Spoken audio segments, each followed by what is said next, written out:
Good morning, Charlie Butter, and welcome to Sage Advice Superhumans in Storytelling, a podcast project designed for seniors in high school, where we are consulting experts or people who have been there and done that and have a little wisdom or advice to share. How are you? I'm wonderful. Happy Easter. Yeah, happy Easter. Thank you. So the first question I would like to start with to provide a little bit of background for my students is how you and I met. Do you remember how you and I met? I do. It's indelibly imprinted on my soul.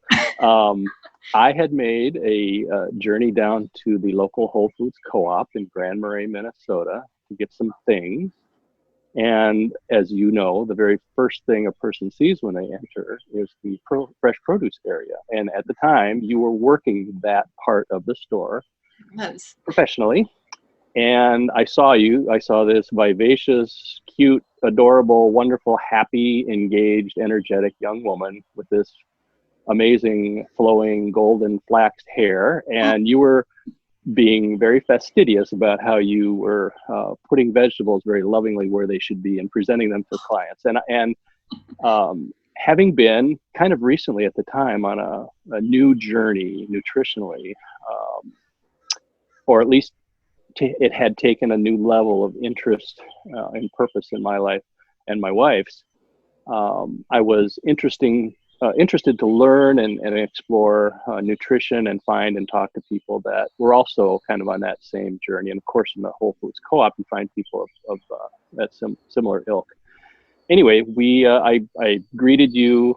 You were very friendly and open, and I immediately felt that there was a bond of friendship, but also common ground in terms of how we felt about food, the importance of nutrition, and so forth. So we got to know each other that way, and through repeated visits to the co-op, got to know you better and better. And of course, that relationship blossomed and grew as a great friendship that lasts to this day. Yeah. And that's why I pulled this picture down off the wall. Just for reference, I definitely refer to you and Sue. Now I have to kind of call you my Florida parents, but for a long time you were my Minnesota parents. How about just other parents? Other parents. I like that too. That works. Yeah. It's nice to have backup. Yes. That was very eloquently put. I don't think I could have said that as succinctly as you did. Thank you. Here, I'd like to pause. I think it's important not to gloss over a few important facts. Once meeting Sue and Charlie at the Whole Foods Co-op in Grand Marais, we began a friendship that bonded over nutrition and storytelling. But I would be remiss if I did not also mention that nearly a year after leaving Grand Marais, Minnesota for a job in Montana, I decided to return to Minnesota's North Shore to teach at the local K-12 school. On a whim, I contacted the Butters and asked if they would be willing to house me while I collected myself back on the North Shore. With little reservation, the Butters took me in, cementing our friendship. Since that time, we have continued to bond over nearly every aspect and stage of life. Together, they have guided me through some of the most defining moments of my young adult life. It is no exaggeration when I refer to the Butters as kin. They are my people. Can you tell us a little bit about yourself, including where you're from, where you're at now? You can tell us what your career has kind of looked like, but give us some background about you. Sure. I am, well, first of all, I was born and raised initially in the suburban area of the greater Minneapolis and St. Paul area in a suburban town called Eden Prairie. When I was about 13, I'm one of five. I'm the middle of five children. Currently, I'm 60 years old. Just had my birthday last October. And so I was born in 1959. And when I was 13, my dad, who was a brilliant research scientist for Honeywell, being kind of entrenched in that technical aspect of life and the lab and office work he was involved with, had a desire to get his fingers dirty and loved the out of doors, was also a naturalist, a hunter, a hiker, a camper. And so he wanted to get a little chunk of land. So he and my mom bought a 15-acre hobby farm about 20 miles west of where I had grown up, just a little bit further south and west of Minneapolis, out in the country, kind of in the rural agricultural area, where I spent from 8th grade through my graduation at Waconia High School. And from there, I came to a place that you are now at. And this is an important part of the story for me because at almost exactly this time of my senior year, I remember being filled with anxiety about what happens next. And so much so that I literally got an ulcer and was hospitalized and lost 26 pounds in about 2 weeks and became very ill. And it was probably, to be honest, a combination of lifestyle issues, but it was also mostly the terror of not knowing what would happen next. I was not led down the we're going to help usher you into a college life path by my parents. I don't think, at least I think I got the message that wasn't financially something that was going to be offered to me. I was never taught or told or educated about how to take out loans, how to go down that path. So I was really kind of lost about where I was going. One of the things that's been both a blessing and a curse to me throughout my life is that I have a myriad of interests. Things fascinate me. I'm interested in thousands of things.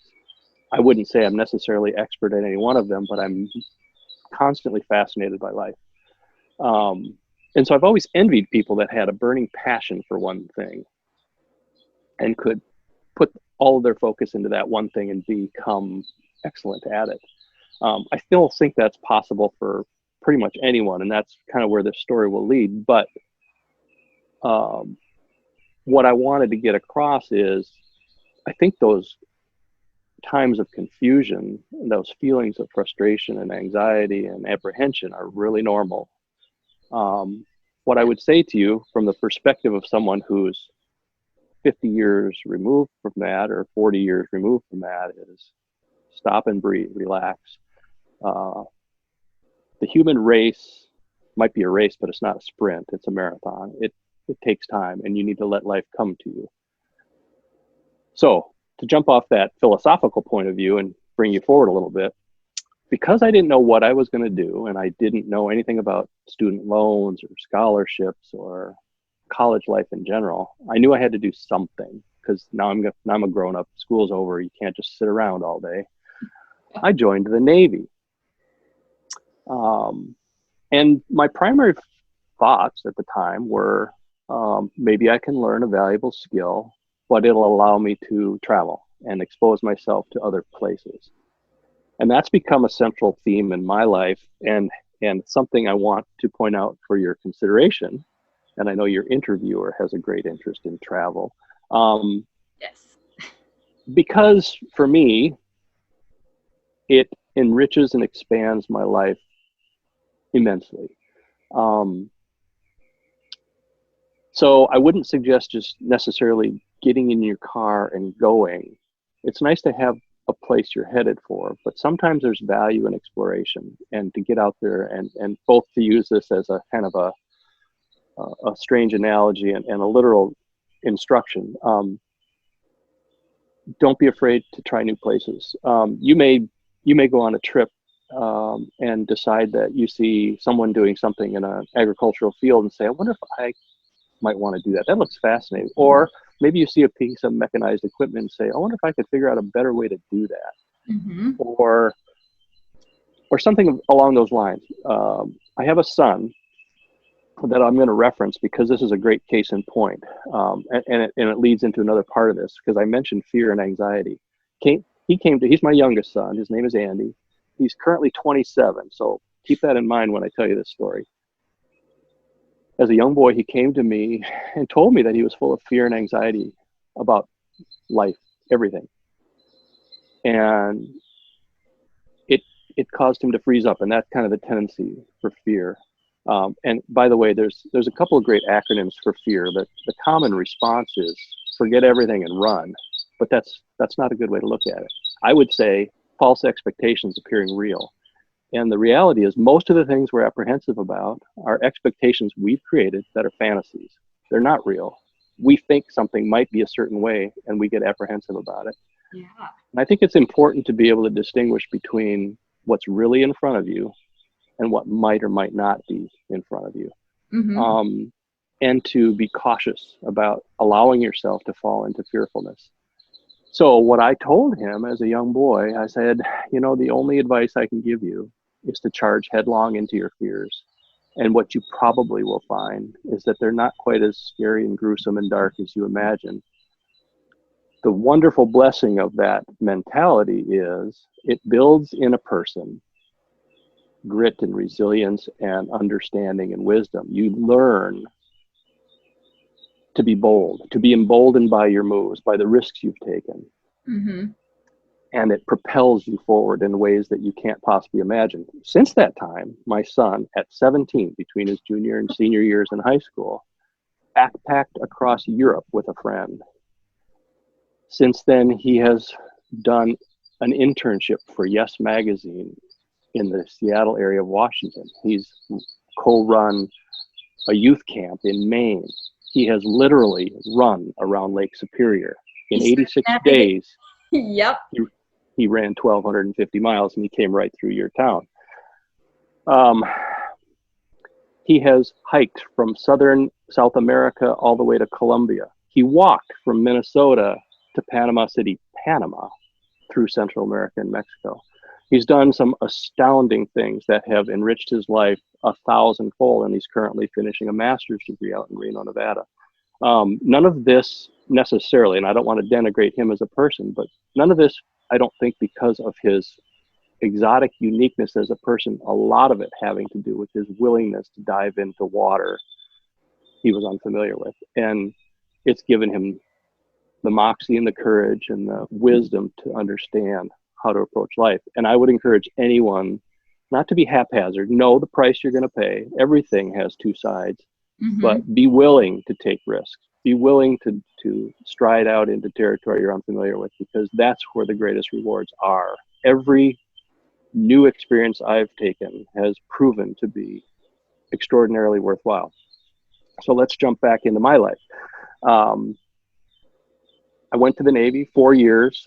It was a valuable experience. I guess I kind of call that my college career, because I have a combination of about 2 years worth of college education credits under my belt. I was doing some, they had this program called PACE. It's Program for Afloat College Education. So I was taking some math classes. My goal, I was an electrician on an aircraft carrier for 4 years. And when I got out, I intended to go and add some more college to that and become an electrical engineer. Determined that that wasn't my cup of tea. And while I was going to school, I ended up taking a job kind of to make some money, to make ends meet, in the area of human services. I worked with special needs people in a group home where I met my wife, who was another employee, not a resident. And fell madly in love and got married. We have been married this year 35 years as of this coming July. The greatest blessing in my life was that God brought her to me. And as a sidebar, a not unimportant sidebar, know why you're doing what you're doing. Make sure that every step you can take agrees with your philosophy of life, that there's a reason for a method to your madness. And at the end of the day, and this is probably the most important point I can make, you live with the man in the mirror or the woman in the mirror. You live with yourself. And to the degree you live in synchronicity with your own ideals, your own idea of what is right and who you are, you can find happiness. It's not about how much money you make. It's not about a title. It's not about how big your house is. It has nothing to do with those things. Those are tools, just like a hammer. It's great to have a big sprawling house. It's great to have a fancy job, a fancy car. That's not the key to happiness. So don't think about it in that terms. We're bombarded with influences that suggest if we had only this set of clothes or this sweater or this house or this car, life would be better, it'd be happier. You'd be happier. Well, think about, who's offering those things? Usually it's somebody who has a stake in whether or not you buy that thing. So be wise about what you listen to. Be true to yourself. Some of you will want to leave the area and explore. That's great. Some of you are perfectly content to live out your life in a gorgeous place that is Upper Michigan, where you live now. And I have no problem with that. My wife and I moved, to get back to my life, I know I'm jumping around, from the Twin Cities area because we fell in love with the remote area wilderness of the North Shore of Lake Superior in northern Minnesota. It's a gorgeous, beautiful place, not unlike northern Michigan. We fell in love with the lake, the big open expanse, the woods, the rivers, the streams. I was fortunate, backing up to my childhood, to have that naturalist father was also interested in camping and exploring. So I got to take a lot of trips out west, camping, exploring to the Badlands, Glacier, Yellowstone, some of the beautiful mountain areas. And that fostered a desire and an interest and a love for beautiful places.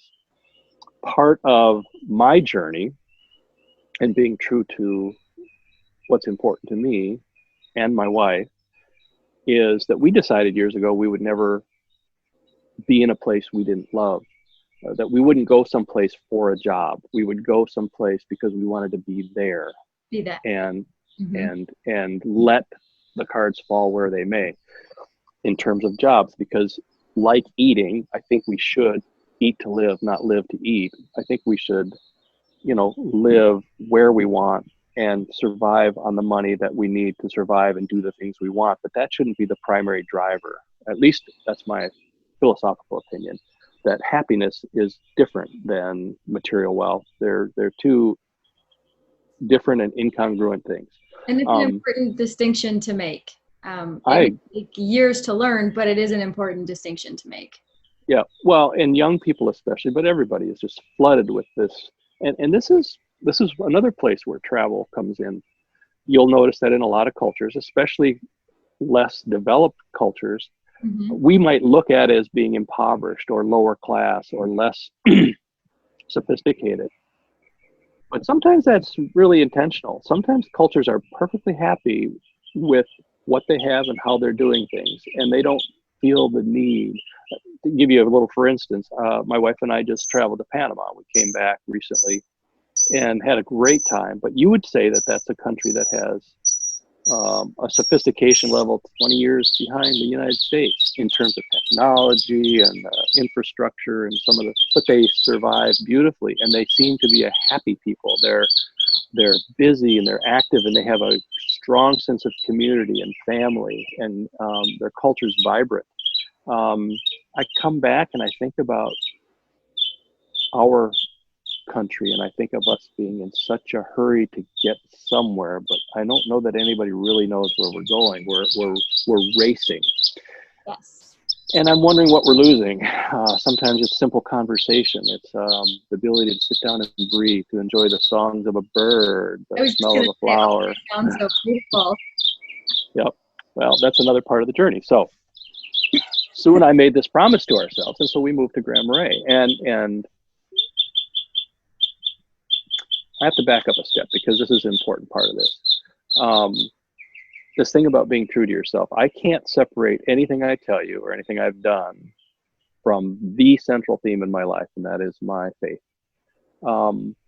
It's my moral code, it's my belief system, and I'm not here to preach at anybody about what they should think, but it's about me being honest with who I am. And so after we were married, we decided we wanted to have a family. At the time, Sue was intent on pursuing her teaching degree to teach children in a school setting. And I was, at the time, after having worked in the human services field for a while, and both realizing that financially it probably wasn't going to provide, since we were both in it, the kind of resources we would need to buy a house, start a family, support us. Yeah.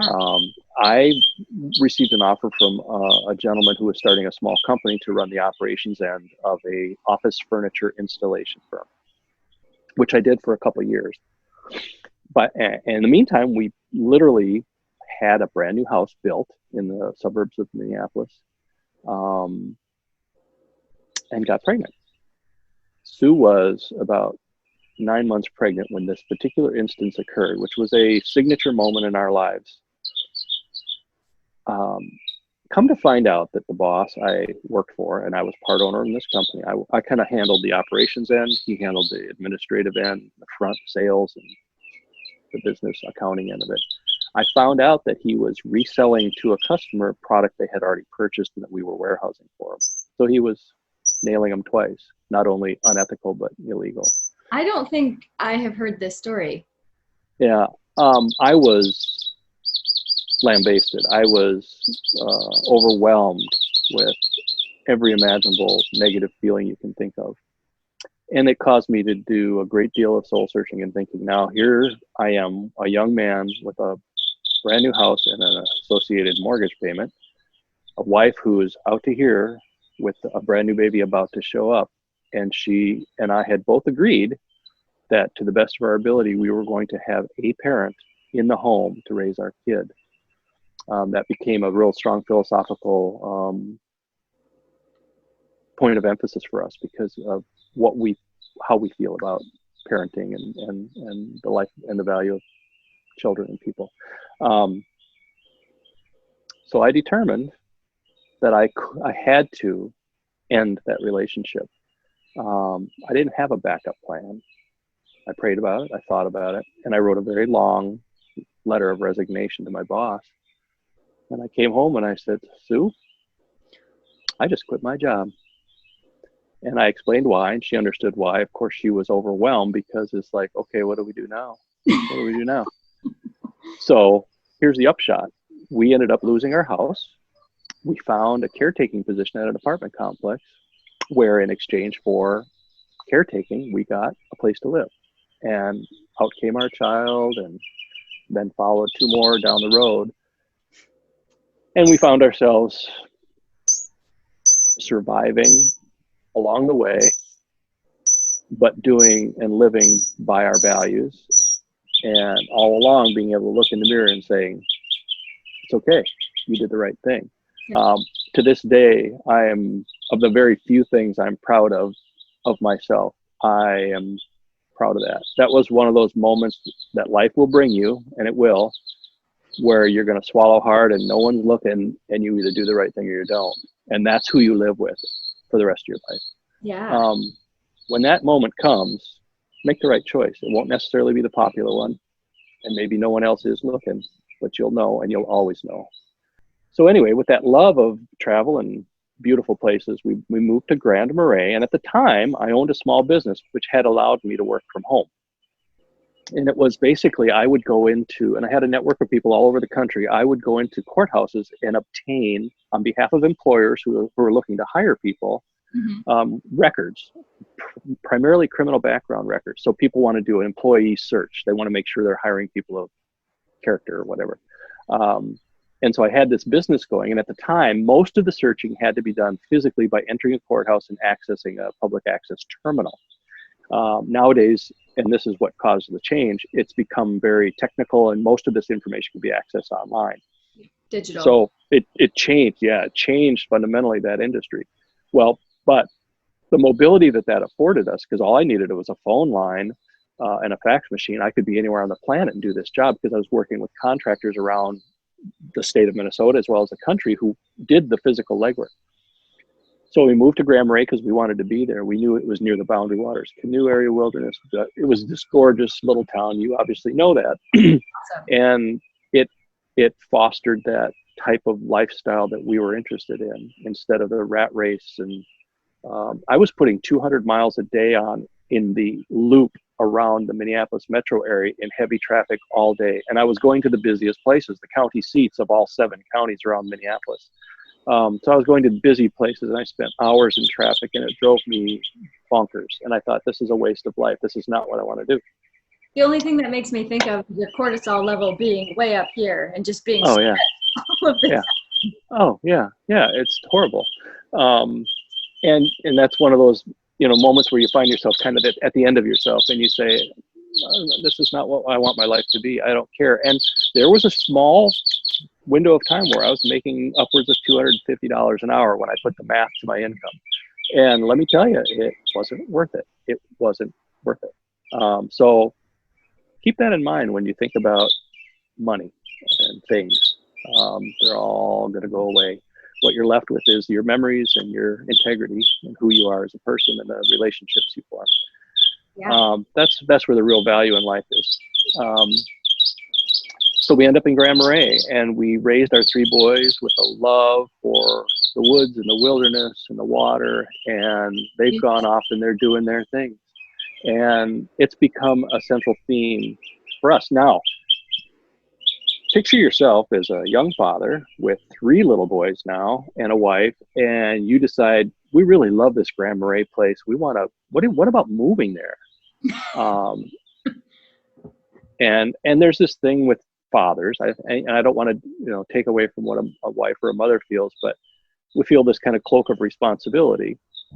And I thought, what am I doing to my family? What if we just fall on our faces? What if this doesn't work? What do we do? Because we're cashing in all the chips to move our whole life 300 miles away. And we did. It was absolutely the right call. And not that there was any genius in it, but we were doing it for, I think, the right reason. We were pursuing our passion to be in a beautiful place, to have a little more, not control, but to be in a place we felt was more paced for our liking. It wasn't this rat race. It has definitely a slower pace of life, more community centric, because we're about relationship. We're about slowing down, breathing, smelling the flowers, like this jasmine right here. I describe Grand Marais as a folksier Marquette. Yeah, there's a lot of similarities. Yeah, yep. Very hearty people, partially I think because of where we're located and that we're both isolated, or both regions are isolated. But the emphasis on community is pretty unparalleled in Grand Marais. Beautiful. Yeah, and I would say we miss that. So, but that's a really important point. Decide what's important to you. Along the way, and life comes in seasons, and so don't expect yourself to be ideologically pigeonholed. And maybe ideologically is not the right word, but don't let yourself get trapped by your own thinking. We love exploring. A day trip, just going down a different road for us is fun. It doesn't have to be a flight to Paris kind of thing. But to get back to the point, we are now in Florida. And that brings with it both its own rewards and costs. And a little sidebar here is when you're thinking about something that may interest you, research it, do a pros and cons, find out, and be honest with yourself. Why do I want to do this? Is it a grass looks greener thing, or is it I'm being drawn to something because of what it is and who I am? I would say explore those things.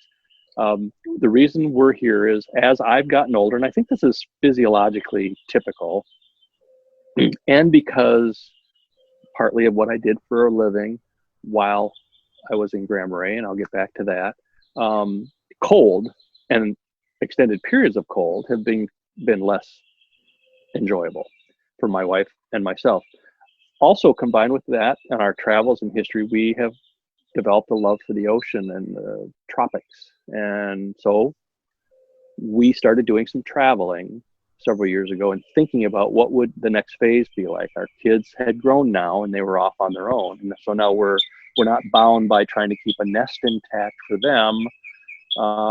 We're free to kind of pursue our own particular desires, if they might be different from what they were. And in fact, they were. We decided we'd like to pursue a lifestyle where we felt year round we could be outside in shorts and sunshine and hit the beach and watch the sunsets with regularity. And so we loaded up the truck and moved to Tennessee. No, we moved to Florida. And it was a big deal, but you know what? I would say that move to Grand Marais made it possible. It's that facing fears thing again. It's like, wow, I can't move 1,700 miles across the country with my whole life. What am I thinking here? What if it doesn't work? Well, we did it before. We did it with 3 little kids and a business to run, and life is markedly less threatening right now. I mean, if it's she and I, we've got a pension. I mean, there's things that make it less dramatic, but nonetheless, it's like, we can do this. What do we got to lose? So each step in that direction makes it more possible, and makes you more willing to try things like that.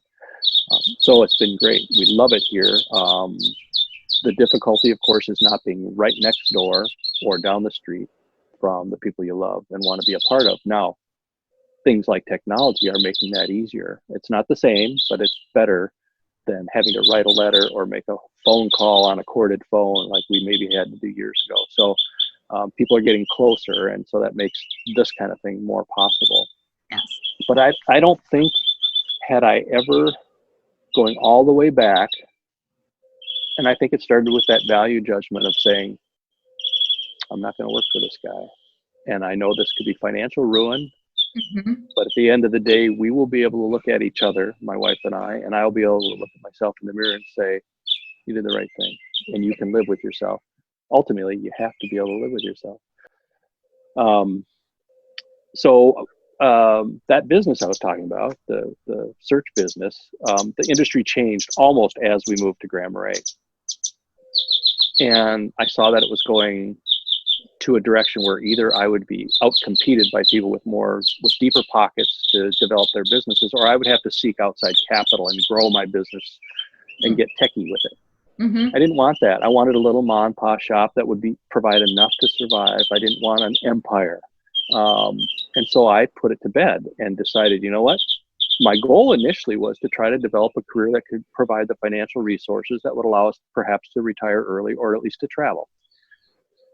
So on faith, I said, you know, I'm just going to work a 9-to-5 job to allow us to stay here where we want to be, because that was the point, and to put groceries on the table. And I was very fortunate to get a job, and I'm kind of a jack of all trades. So the benefit was that I was able to get hired as an engineer at a hospital, a maintenance engineer, kind of a fix-it guy, jack of all trades. You know, I was painting to shoveling to working on sophisticated electronic systems to boilers to heating, ventilating, and air conditioning, telephones, you name it, everything to make the hospital work. Worked there for almost 20 years. And it allowed us to stay where we wanted to be, earn a decent income, and survive. But the point was being where we wanted to be. It wasn't about the job. Which brings us to the next phase. I am working again. I actually retired from my job with a small pension, but, you know, felt maybe it wasn't enough to do the things we wanted to do, mostly travel related. But we ended up parlaying all of our nickels and dimes and bought a cute little place in Florida, which puts us close to the beach. And I was fortunate, once again, to get a job with Pinellas County, which is a very densely populated, busy area. But I have a job with great benefits, so it provides some things for us. Now, I would say that it almost contradicts some of the things I've said about pursuing. Now, it doesn't. Let me back up. I'm doing this. This is a money grab. For me, it's about benefits. It's about sustaining. It's about doing some things to get us for the next couple of years. I'm a year and a half from retirement. I think we'll officially retire at 62. And we'll live a modest lifestyle. For right now, this is groceries on the table. It's health insurance, and it's a little extra retirement income. I'm not doing it because I love it. I don't love it. I actually don't like it very much at all. It's a valuable service. I'm helping people with their water. Water's important, but I work for the utility and doing things I never thought I would do. And it's kind of accounting and billing and stuff that I don't find really entertaining. Now, some of you may have a desire and an affinity for accounting or numbers, and so I don't want to denigrate that as a trade or a profession, but it's not my cup of tea, but it's serving a purpose for right now. And sometimes that's what you do. You might work at a McDonald's to make some money while you position yourself for something different. And there's no harm in that. And if you want to work at McDonald's the rest of your life, there's no harm in that. Be true to yourself. Don't try to follow somebody else's game plan. Do what you should do and follow your heart. We're happy as clams right now. Like I said, we're going to probably retire in a couple years. My hope is to travel this country with my lovely wife and our little kitty cat and explore as much of God's beautiful creation as we can. I have a bucket list. I want to go to Yosemite. I want to go to the Grand Canyon. I haven't been to those two places. I want to go back up the West Coast and up into Seattle, maybe Alaska. I want to come through Montana again. I love Glacier. I want to go up in Maine. I want to eat a live Maine lobster. I want to go through Shenandoah. Anyway, to get back to the point of things, if I were me talking to you, which I am, I would say the strange conundrum from sitting in your place is that you think somehow you're going to be really different when you get to be 60. 60 is really far off. First of all, it's not. It comes at you really fast. But I still feel like that 18-year-old kid. The difference is, and hopefully you gain wisdom, and wisdom is just, facts and knowledge with experience. It's having the judgment to go along with that. And hopefully you learn what you wouldn't do and what you would do and what worked and so forth. One of the greatest gifts you can give yourself, and I know it's hard because I was there and I remember thinking about this, is to tap into the wisdom of people who've been there, done that, and older people. The tendency is to think they don't understand, they don't get it, they haven't experienced this, they couldn't possibly understand what I'm going through. That's not true. It's simply not true. Far from true. If you're willing to humble yourself and be open and honest, then you'll find that most people who have been there, done that, are more than happy to share their wisdom with you. What you do with it is up to you, but you'll find that there's some valuable experience to be had, and it can often save you tons of heartache by not trying to reinvent the wheel in a way that has been proven not to work. And in fact, I would say that's been one of the pinnacle thematic elements of our friendship. Absolutely. Despite the age difference, I have learned, invaluable lessons from you and Sue both. And we continue to keep in touch, and I definitely confide in you, especially during those difficult times of, here's what I'm being weighed down by. You let me set that down so I can share the weight of it. But your narratives have helped me change the trajectory of my own, or settle into it a little bit and be more patient. Yeah. Yeah. I've always held you in high esteem for that.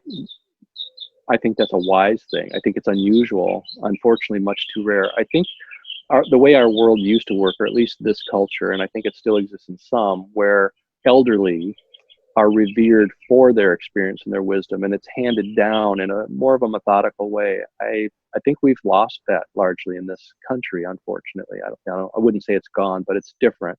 Mm-hmm. So I would encourage people to be willing to tap into the experiences and wisdom of people that are older, because they're not so different. They've just been down the road already, and they've seen some things, and they may be able to share some things that will save you heartache or get you where you're going quicker. So it can be a treasure to take advantage of, and more often than not, it's free. In my case, now it comes with a tropical vacation to Florida. Yes. Yeah. There's a bonus. There's gold at the end of the rainbow. I got to put up with a couple of old people, but. Okay. So is there anything else that you think it would be important for seniors in high school to know right now as they are newly emerging into the adult world? So I guess the upshot for me is, and because I have great empathy and sympathy and tenderness in my heart for people at your age, because I remember so clearly how traumatic it was for me and how it can be. I would say, and I know when you're there, it's hard to take in the lip service you're being given by somebody, but I would say relax, breathe, let it come to you. Mm-hmm. If you don't let yourself be pushed into something you're not ready for. Think about it, but don't be in such a hurry. Don't let your stomach, I use my gut as my compass. If I'm getting all wrapped up inside, I know something's wrong.